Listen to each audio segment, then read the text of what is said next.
Good afternoon, everyone. It's a great pleasure to be here. My name is Tommaso Macrì. I'm the Executive Account Manager at QueRa. QueRa is a quantum computing company whose mission is to build scalable, which means with a large number of qubits, error-corrected devices based on a specific technology which is called neutral atom quantum computing. QueRa is based in Boston, in Massachusetts, in the US. We employ a little bit more than 50 between scientists and engineers coming from our partner institutions, Harvard, MIT, and other top-tier universities all around the world. We productize innovations at very high speed, coming either from our R&D labs at QueRa or from the labs of our partnering institutions, Harvard and MIT. We already have machines that work. We work together, we partner with dozens of organizations and hundreds of users that already execute jobs on our quantum computer. Especially for those who are young and they are finalizing their studies, please feel free to check our openings. We are constantly hiring, so please check current job opportunities. QueRa, a little bit of history, was born back in 2019 as a spin-off of Harvard and MIT. And we closely follow the scientific breakthroughs that were exposed very clearly yesterday by one of our founders, Misha Lukin, that presented his lecture in the afternoon yesterday.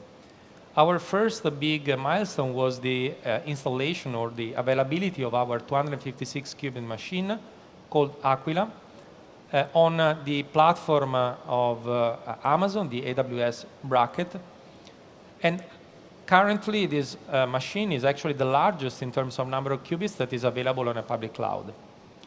Since then, we basically collaborated very closely with our academic partners to improve the capabilities of our quantum computing devices, demonstrating very high, basically world record 99.5 2-qubit fidelities, which is actually very important to then develop and deploy quantum error-corrected machines.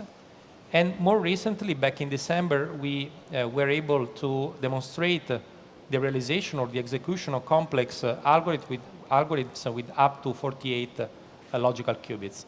And the concept of logical qubit is actually central to the whole idea of error-corrected machines, so machines that are actually resistant to the presence of environmental noise.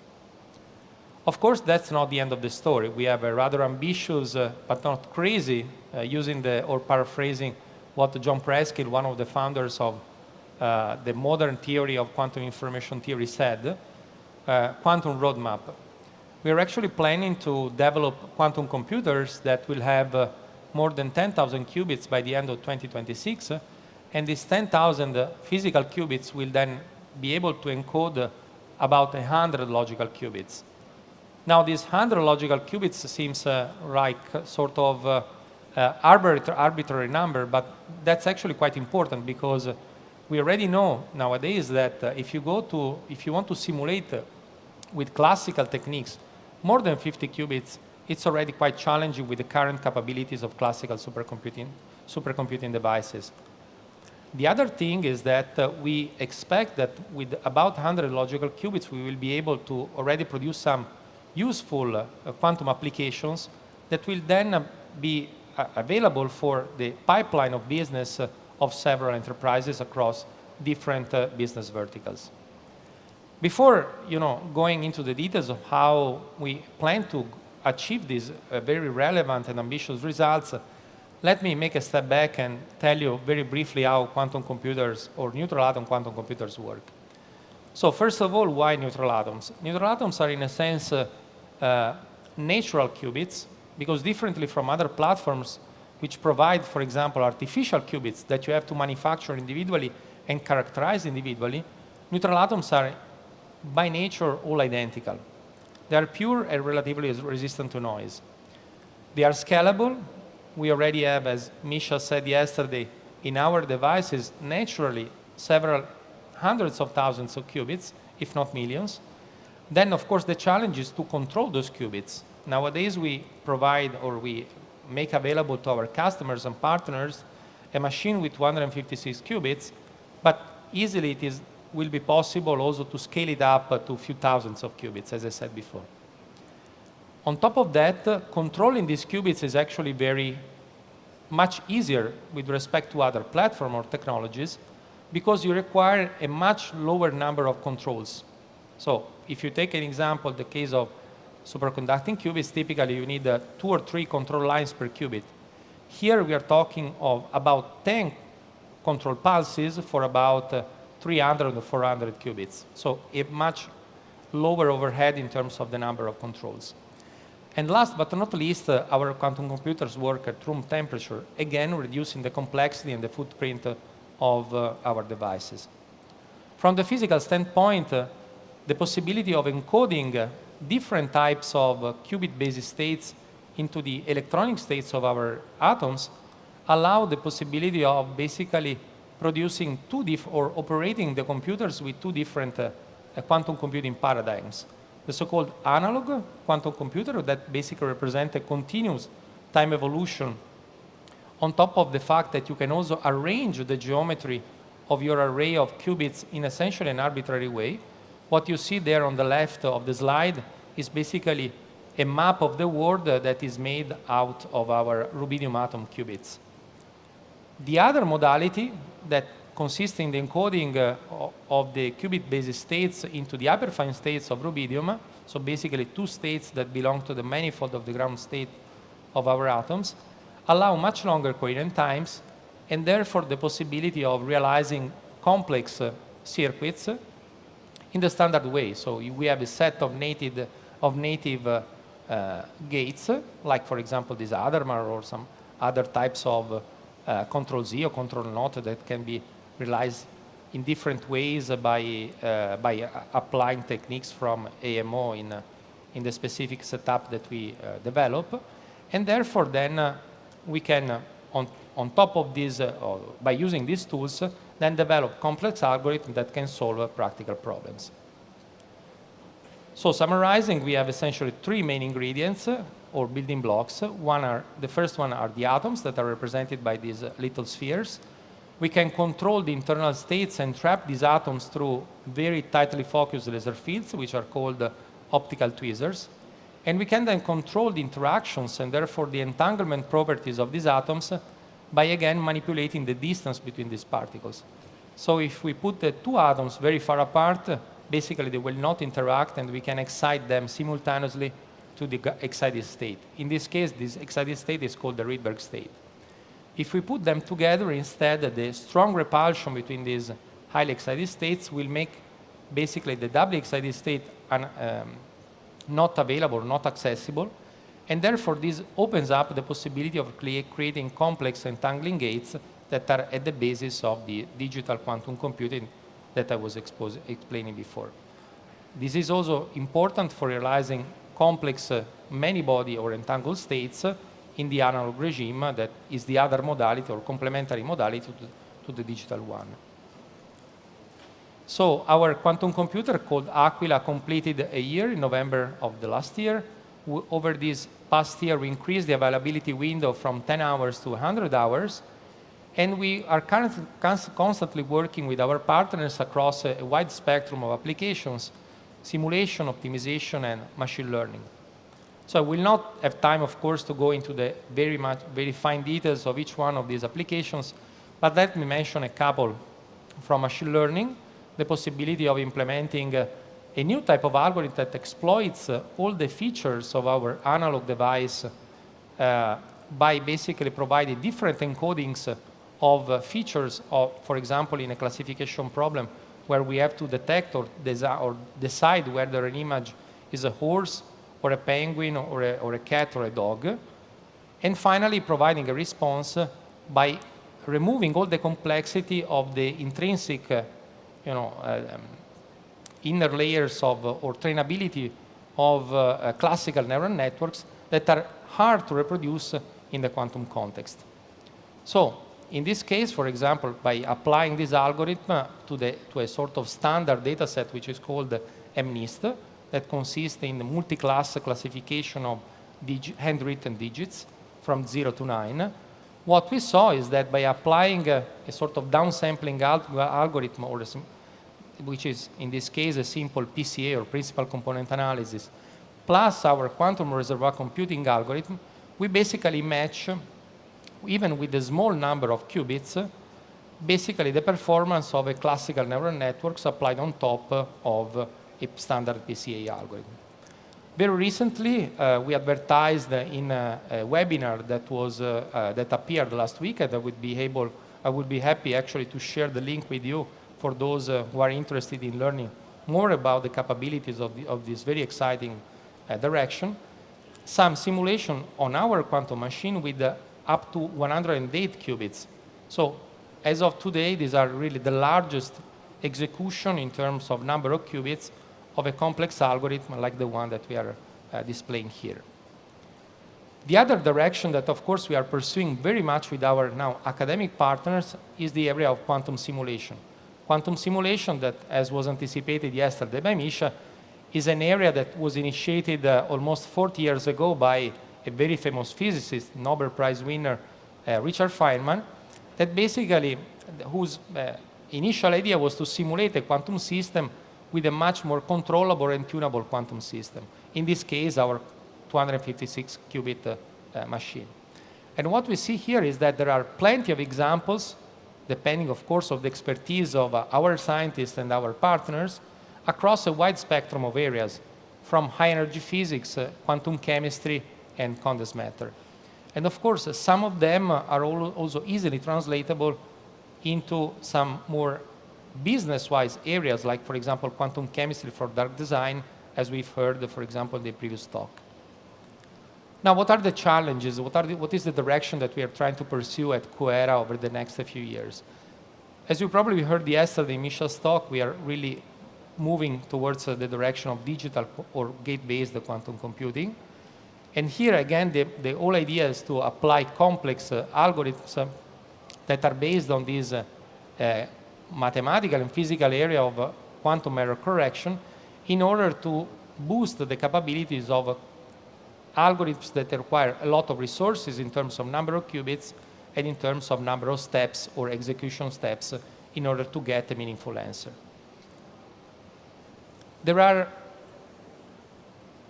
essentially four main building blocks in order to achieve these results. One of them is, of course, the use of neutral atoms as intrinsic qubits. Then the possibility of moving atoms around, which is called qubit shuttling. The possibility of performing parallel operations to realize native operations between logical qubits, so ensemble of qubits that reproduce in a much more coherent way the behavior of a single qubit. And finally, the possibility of using a zone architecture which resembles very much the behavior of classical computers, like, for example, our laptops. So in this picture, what you see is essentially a storage region or a memory region where basically we locate or we position all the qubits, either physical or logical, that are not actually at that specific instant of time under the execution of a specific operation. A second region, which is called an entangling region, where we basically shine laser and apply pulses in order to produce operations in parallel over many qubits. And finally, a readout region where we can basically take measurements either at the end of the algorithm or during the algorithm, realizing what are called mid-circuit measurements that are, again, another important building block to realize meaningful quantum error correcting codes. This culminated in this very relevant article that was published back in December of 2023, and of course, I would like to share with you the reference, what was mentioned also yesterday in Misha's presentation. But then from the partnership or from the application perspective, QueRa is certainly very ambitious in terms of realizing or contributing to the whole global quantum ecosystem. These collaborations, of course, go across both the academic side, the technological aspects by working closely with the companies, national labs, and HPC centers, but also more at the higher level, together directly with governments and with venture capitals in order to boost the creation, for example, the incubation of new companies that can be built on top of the technology that we are developing. So for example, we are closely working with BMW, with Deloitte, and with the global energy company across a wide spectrum of applications that embrace the areas of optimization and machine learning. But we are also working with innovation ecosystems such as Kai Ventures, that was also mentioned before in the previous presentation, to provide access to our quantum computers and education resources. And in parallel, we are also closely collaborating with several UK entities. For example, the Welcome Leap program, we have been very successful in the early demonstrations of applications, for example, of new designs for drugs for rare genetic diseases. And more broadly, with the QueRa, that is also represented here in this event, in order to deploy one of our quantum computers in 2025. And finally, the announcement that was made a few weeks ago of the partnership with NVIDIA to deploy to AIST, essentially the equivalent of NIST in Japan, a quantum computer that will basically provide a quantum node to a much broader classical supercomputing, which is called ABCI. So, to conclude, let me stimulate, of course, discussions between all of you and us. I would be very happy to interact with you at different levels, both on the academic side, if you want to explore applications for fundamental research, or with companies, of course, to develop applications that are relevant to businesses, and of course, more broadly, with HPC centers and governments and the venture capital entities. So with this, thank you so much for the attention, and I'm open for questions. Thank you. Thank you. We're going to have a short Q&A session. 자, 이제 질문 혹시 있으신 분 손 들어주시면 저희 스텝이 마이크 전달해 드리도록 하겠습니다. 혹시 발표 들으시면서 궁금한 점 생기셨던 분들 있으실까요?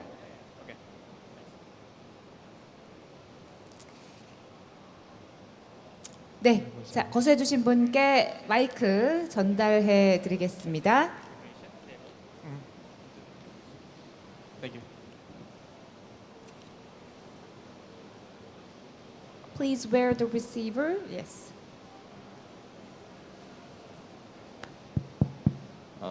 Thank you for the insightful presentation.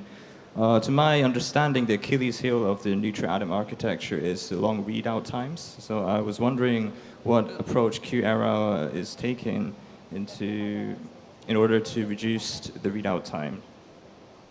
That's a good question. So there are different techniques that have been proposed. There are a couple of papers that I can suggest and we can discuss after the presentation. So of course there are two different ways that we can approach that problem, both at the hardware and the software level. I would be happy to discuss the technicalities after the presentation, of course. Thank you for your answer. 자, 혹시 더 질문이 있으시다면 손을 들어주십시오. 짧은 Q&A 시간을 감안해서 간단하게 질문해 주시면 감사드리겠습니다. 자, 지금 중앙에 남성분 손을 들어주셨는데 다시 한 번만 들어주시면 마이크 전달해 드리겠습니다.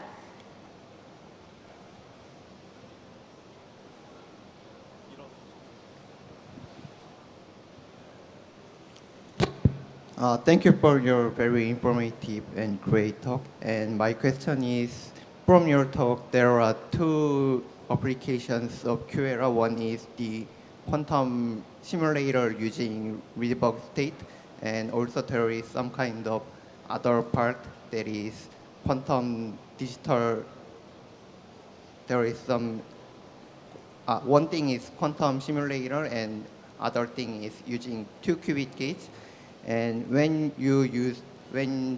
on the purpose of the quantum simulator, you make 2 atoms in entangled state using readable bracket. But when you use the atoms to compute some quantum computing, you use 2 hyperfine states, not readable states.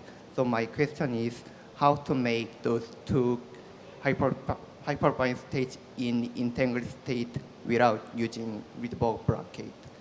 Oh, that's a very good question. So there are, what you're referring to is the difference between analog and digital quantum computing. But let me tell you, so in both cases, we make use of the Rydberg states. The fact is that in the analog mode, the Rydberg state is already part of the encoding of the qubit basis states. So we have one hyperfine state and one Rydberg state. Okay. This, of course, will restrict or will reduce the coherence time. So the number of operations that we can perform, if you want, in the analog way, is much shorter or is much smaller. Typically, the coherence time is of the order of few microseconds. Sorry. In the digital case, we make use of the basis states that are two hyperfine states. But then, in order to create entanglement, or if you want, a 2-qubit gate or 3-qubit gate, and so on and so forth, we need to excite one of the two states into an excited Rydberg state. So in both cases, we make use of the Rydbergs, but of course for different purposes and in different ways. In the digital case, the fact that we encode the basis states of the qubit into two hyperfine states will instead allow for much longer coherence times of the order of 1 or 2 seconds. Okay, so this will, in principle, allow several thousands of operations or even more, depending on the speed, of course, of the operation itself. But we can, of course, I'm happy to respond more in detail if you want after the presentation. 네, 충분한 답변 되셨는지 모르겠습니다. 네, 혹시 한 개 정도 더 있으시다면 받고, 네, 뒤쪽에 남성분께 마이크 전달드리겠습니다. 퀀텀 컴퓨팅이 여러 분야에 사용이 되겠지만 Wait a second. 네, 다시 지금 리시버를 착용하시고 다시 한 번만 네, 질문 시작해 주십시오. 고맙습니다. 네, 퀀텀 컴퓨팅 분야가 여러 응용에 쓰일 텐데요. 바이오 분야에 대해서 현재 스테이터스하고 그리고 좀 발전 방향이랄까요? 시간 정도 좀 예측이 가능할까요?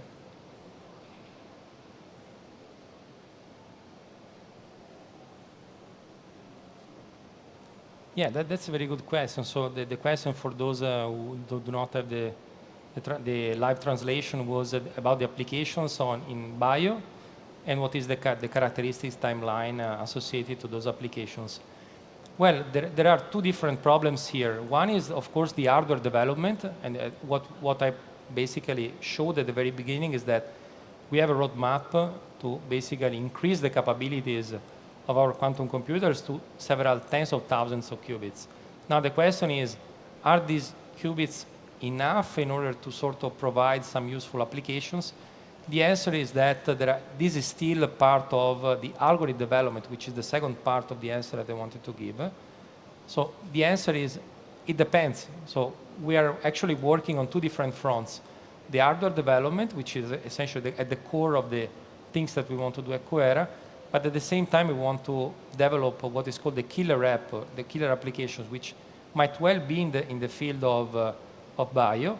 What I was sort of anticipating is that QueRa is actively working together with several partners, including international organizations like this Welcome Leap that I was mentioning through the presentation, for example, in the field of designing new types of drugs. But of course, the field is very broad, and there are different types of approaches that can be used, both by employing what I define the analog quantum computing capabilities, or more likely the digital capabilities. Or there might be even hybrid approaches where we use both. And hybrid here can mean both analog plus digital, or even the use of a quantum node associated to a very large classical HPC center. So in principle, the question is very open-ended. There is no definitive response. In terms of timeline, I would say that there is a clear timeline for the development of the hardware. It is less clear in my personal opinion, what is the development of useful applications that will make use of that specific capabilities of quantum computing devices. 네, 고맙습니다. 답변이 되셨기를 바라겠습니다. 자, 시간 관계상 질의응답 여기서 마무리해야 될 것 같습니다. 혹시 질문을 더 하고 싶으셨던 분들이나 이 질문하셨던 부분에 대해서 더 깊이 있는 대답을 좀 듣고 싶다 하시는 분들께서는 큐에라 컴퓨팅 부스 넘버 S12, S12번이 되겠습니다. 방문하셔서 직접 또 얘기 나눠보시는 것도 좋을 것 같습니다. 자, 오늘 두 번째 발표 함께 해주신 토마소 맥그리님에게 다시 한번 큰 박수 부탁드리겠습니다. Thank you for your Thank you. presentation.